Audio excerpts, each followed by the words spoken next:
नमस्कार। केंद्रीय कानून मंत्री किरण रिजिजू की चिट्ठी ने एक बार फिर सुप्रीम कोर्ट और भारत सरकार के बीच में कॉलेजियम को लेकर चल रहे विवाद को एक नया तूल दे दिया है।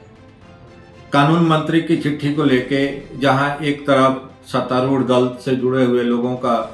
कहना है कि उनके द्वारा लिखी गई चिट्ठी में कहीं कोई आपत्तिजनक बात नहीं है, कहीं कोई गैर कानूनी प्रक्रिया का पालन नहीं किया गया है, वहीं जो बीजेपी के विरोधी लोग हैं, जो भारत सरकार के आलोचक हैं, जो मौजूदा समय में सुप्रीम कोर्ट की ऑटोनॉमी को और ज़्यादा मजबूत बनाए रखना चाहते हैं, उनका कहना है कि किरण रिजिजू की चिट्ठी ने परोक्ष रूप से कोशिश की है जुडिशरी की ऑटोनॉमी, जुडिशरी की इंडिपेंडेंस, जुडिशरी की फ्री और फेयर फंक्शनिंग को प्रभावित करने के लिए। हम सब जानते हैं कि पिछले लगभग 8 साल से कॉलेजियम को लेके मौजूदा केंद्र की सरकार और सुप्रीम कोर्ट के बीच में रस्साकसी चल रही है और मौजूदा सरकार ने सत्ता में आते ही संविधान में संशोधन करने की कोशिश की थी। संसद के दोनों सदनों से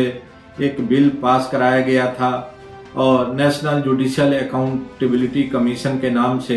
जो बिल पास कराया गया, उसमें कोशिश थी कि कॉलेजियम सिस्टम को ख़त्म करके उसकी जगह पर एनजेएसी का गठन किया जाए और हाई कोर्ट और सुप्रीम कोर्ट के जजेज की नियुक्ति एनजेएसी के जरिए कराई जाए।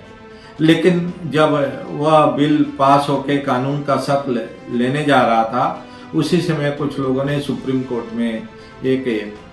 जनहित याचिका दाखिल की और उस जनहित याचिका के जरिए सुप्रीम कोर्ट ने पूरे मामले की सुनवाई करने के बाद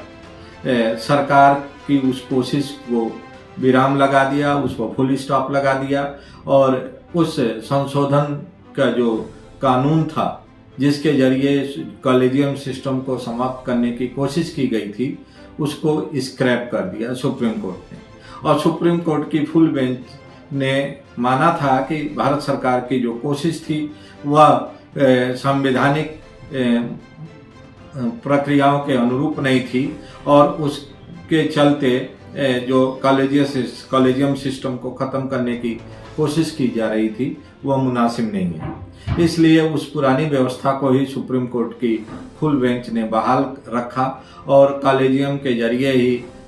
पिछले कुछ वर्षों से लगातार जजेज की नियुक्ति के लिए रिकमेंडेशंस भेजे जाते रहे हैं। ये अलग बात है कि कॉलेजियम की तरफ से जब जब रिकमेंडेशंस भारत सरकार को भेजे जाते हैं तब तब भारत सरकार के स्तर पर कॉलेजियम के रिकमेंडेशंस को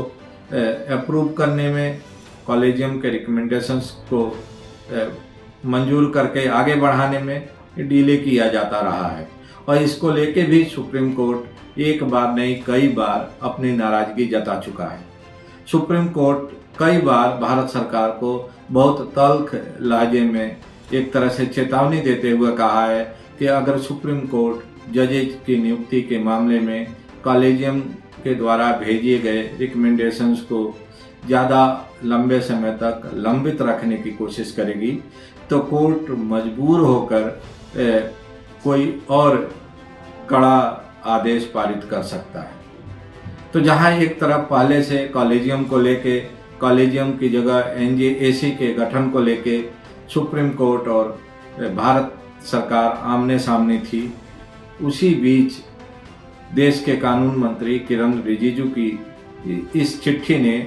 उस पूरे विवाद को और हवा दे दिया है और तूल दे दिया है और इसको लेके कहा जा रहा है कि जो मौजूदा भारत की सरकार है वह सुप्रीम कोर्ट की अथॉरिटी, सुप्रीम कोर्ट की ऑटोनॉमी, सुप्रीम कोर्ट के इंडिपेंडेंस, सुप्रीम कोर्ट के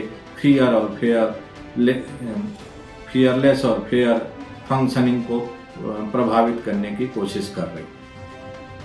आज इतना ही, फिर किसी और विषय पर मैं फिर आप लोगों से अपनी राय साझा करूंगा और किसी और महत्वपूर्ण मुद्दों पर आप लोगों तक अपनी जानकारी पहुंचाऊंगा। नमस्कार, थैंक यू।